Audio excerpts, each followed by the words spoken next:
آدمی وہ کر سکتا ہے جو وہ چاہتا ہے، مگر وہ چاہ نہیں سکتا جو وہ چاہتا ہے۔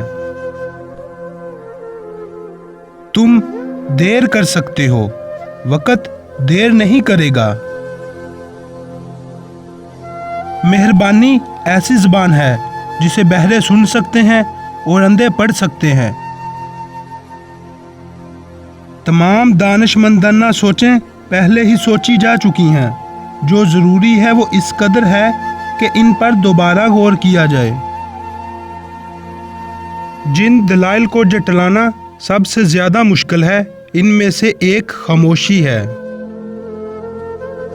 لوگ تقدیر کے نہیں، صرف اپنے ذہنوں کے قیدی ہوتے ہیں۔ ذہانت کی اصل علامت علم نہیں بلکہ تخیل ہے۔ گفتگو میں اعتماد ذہانت سے زیادہ کردار ادا کرتا ہے۔ زندگی دانا کے لیے خواب، نادان کے لیے کھیل، امیر کے لیے تربیہ اور غریب کے لیے المیہ ہے۔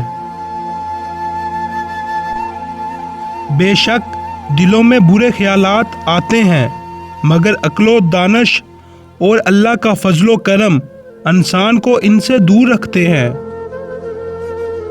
جس چیز کو زیادہ پینے سے نشہ پیدا ہوتا ہے، اسے تھوڑا پینا بھی حرام ہے۔ جسے یہ پسند ہو کہ اللہ تعالیٰ تنگ دستی کے وقت اس کی دعا قبول کرے، تو وہ خوشحالی میں دعا کی کثرت کرے۔ کھڑے ہو کر ہرگز پانی نہ پیے، اور جو بھول کر ایسا کر گزرے تو وہ کہہ کرے۔ جس کے سینے میں کچھ قرآن نہیں، وہ ویران مکان کی مانند ہے۔ دنیا کا غم دل میں تاریکی لاتا ہے، اور آخرت کی فکر دل میں نور پیدا کرتی ہے۔ دنیا میں عزت کا سبب مال ہے، اور آخرت میں عزت کا مدار اعمال پر ہے۔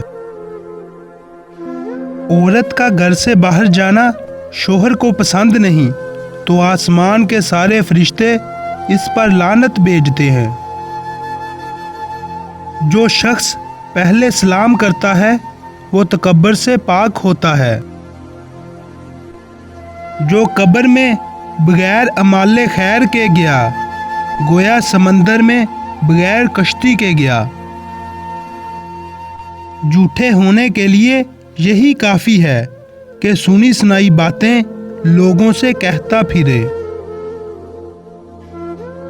حلال کاموں میں سب سے ناپسندیدہ کام طلاق کا کام ہے۔ غیبت یہ ہے کہ تو اپنے بھائی کا اس چیز کے ساتھ ذکر کرے جو اسے بری لگے۔ غیبت زنا سے بھی زیادہ سخت چیز ہے۔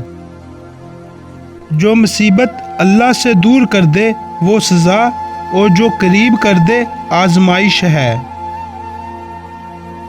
جو شخص اللہ سے نہیں ڈرتا اس کے لیے دونوں جہانوں میں امان نہیں۔ تکبر کرنے والا سر ہمیشہ نیچا رہے گا۔